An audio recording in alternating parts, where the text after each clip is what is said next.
So at Gigglewaters, we're delivering food to a lot of first responders and hospitals, and I have some concerns definitely dealing with the administration, the doctors, the nurses, from one location to another, and I want to make sure it's as safe as possible. So tell me how I use this. Yeah, so this is a very simple visor. The top part is 3D printed, and the bottom part is a film that people use for overhead projectors at schools. Okay. And it's hole punched so that they fit together perfectly, and it creates a see-through film that you can also protect yourself from any sort of vapor or spittle that might happen.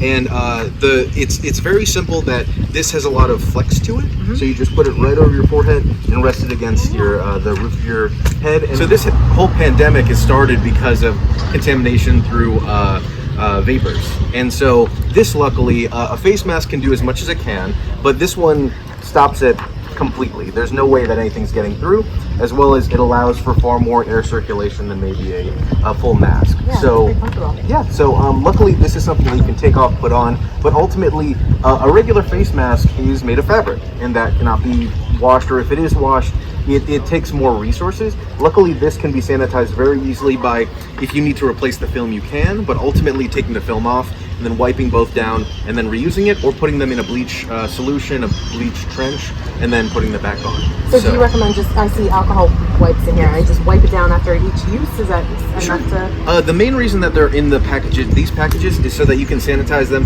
We don't know where we've been, and we want to make sure that whoever's getting them is not at risk of anything, and that we want to make sure that you are sanitizing them per use. So I would recommend that every time you take them off, put them back on.